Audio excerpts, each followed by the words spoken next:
Hi, we're getting close to becoming IT professionals in whatever concentration that we choose, while also gaining education in classes and courses. And sometimes we must also gain experiences from other people's knowledge and also from our own experiences. So sometimes that'll lead to us building our own networks and learning how to master it, and also experiencing and configuring mobile devices. And finally, but not last, experiencing cloud computing and learning more about it, among other things. So while we're doing this, there's something that all of these have in common, and that is security.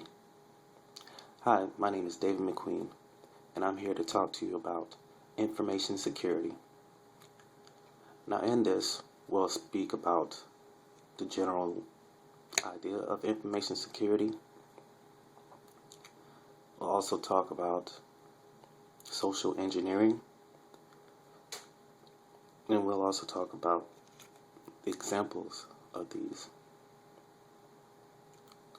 But first off, we'll get into the general idea of information security. Now, I'm pretty sure everybody knows what the description and definition of information security is. So I'm going to just put it briefly that it's all about protecting and securing.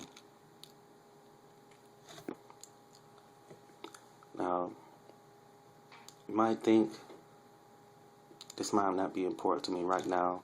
I'm just a cashier at Walmart, or maybe just a bag boy, which I'm pretty sure y'all probably have better jobs, but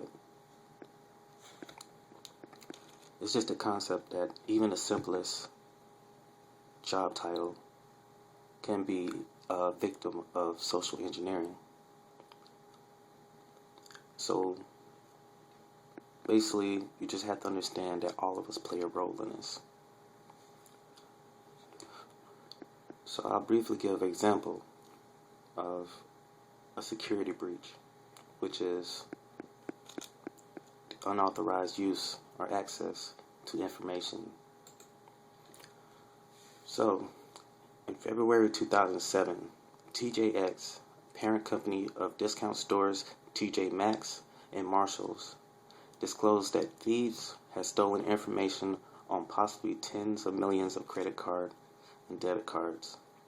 The company first thought that its systems had been compromised for about 8 months, but it turned out that it was probably lasted for a year longer than that. The incident wound up costing TJX millions of dollars, paid to the FTC, credit card companies, banks, and consumers. Oh, and 11 hackers eventually was arrested for this break-in. Security breaches have only increased in scope and frequency in recent years as more businesses stores their data in digital files, and these become increasingly sophisticated in how they gain access to those files. But sometimes the attacks aren't sophisticated at all. Sometimes they just occur because people got careless with the physical object. That's old school data theft. No hacking required. Now, this information was from Information Weekly, and the title of the article was 10 Massive Data Breaches, or Security Breaches. Now, as you see, because of not securing your information well enough, TJX ended up paying a lot of money to all these people because they lost their information. I know me, I don't have $1 million, so I don't want to have a issue like that. But I'm not a company, so that will never happen to me. But still, we all need to be aware of what these type of issues can hold for you. But that was just a credit card company for credit cards. There are other ways that security breaches can happen. Another example is that in 2009, the Department of Veteran Affairs was having trouble with one of the hard drives in the database RAID array. So naturally, the agency sent the drive out for repair. Unfortunately, they neglected to erase the unencrypted data on the disk. When the contractor was unable to repair the disk, they simply recycled it, again without erasing, leaving the personal information of some 76 million veterans accessible to whoever got the disk.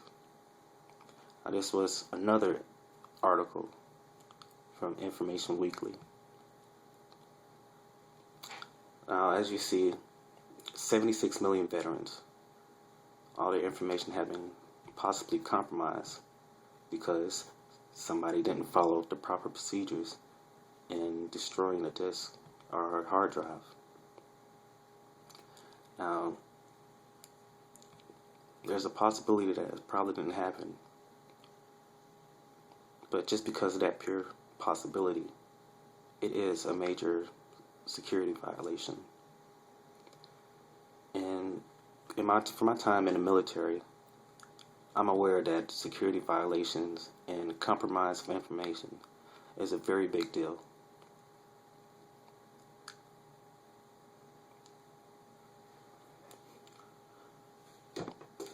So, as you can see, the misuse of information and not securing your information well enough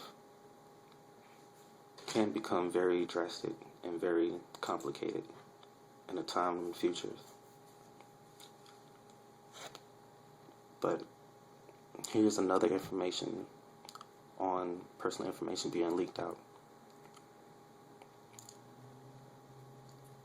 The amount of data actually lost by Akron Children's Hospital in 2008 wasn't great, but the story sent was too good to leave out.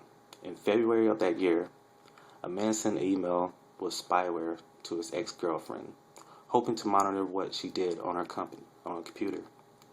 Unfortunately for him, in the hospital, she opened the email on her work computer. Over the course of 10 days, the spyware emailed the miscreant more than 1,000 screenshots of confidential data on 62 patients. The man agreed to pay $33,000 to the hospital and face a 5-year prison sentence. So there is another instance where it won't be a company, but it'll just be you. And this person ended up paying $33,000 just misusing spyware program.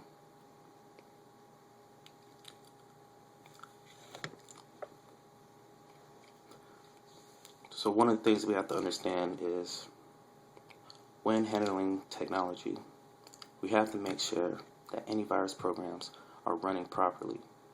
We also must make sure that when we're destroying information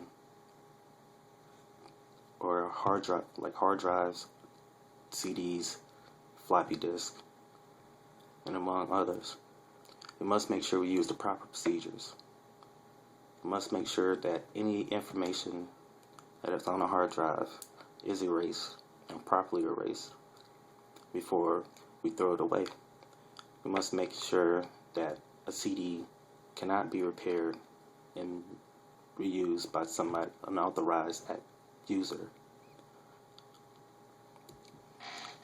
We also must make sure that we do not do personal stuff on company computers, or you'll probably end up paying $33,000. So now, again, you're saying, well, this doesn't seem like it should affect me more, as I probably won't have a major role in technology or the access of confidential information. Well, this is the fact that anywhere that you work, you are a liability towards security or information if you don't know the proper procedures.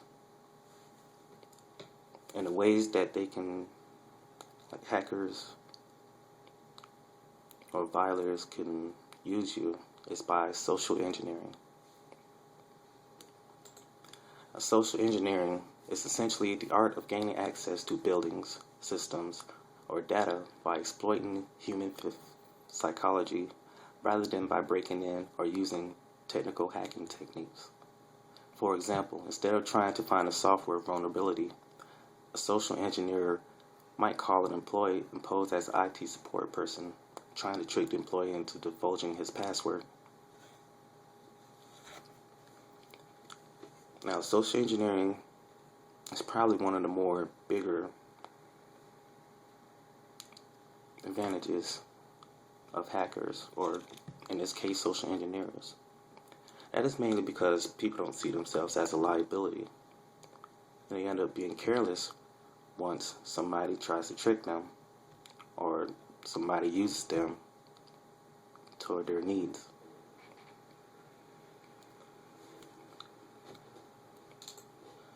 Now, annually, a few hackers have this competition to see who can use social engineering to get the most information out of people. Well, this one guy that went by the name of Daniel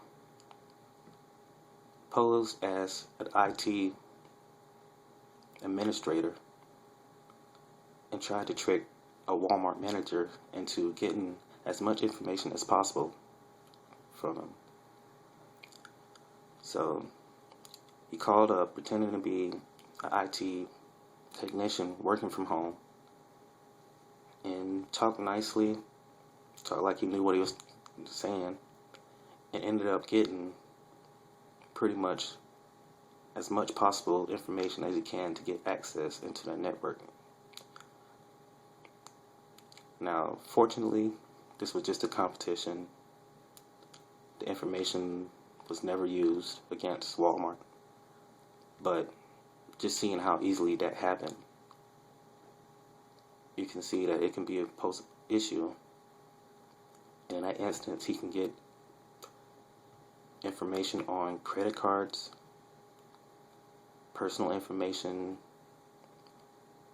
payroll information, and many others.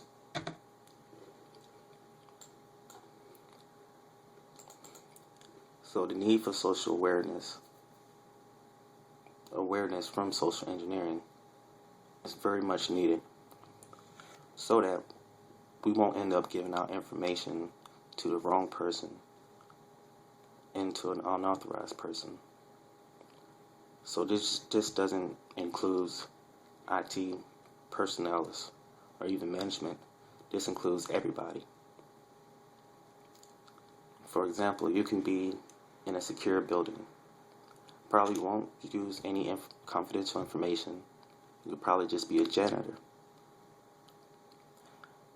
By using a method called piggybacking, which includes somebody opening a man trap and not making sure that it's secure behind them, a person can stop the door and can be able to get in without any type of ID cards or access cards or pins or whatever. So just by seeing this can be very, very delicate and very serious infraction of security. So now we have talked about the basic general idea of information security, and we have also talked about social engineering.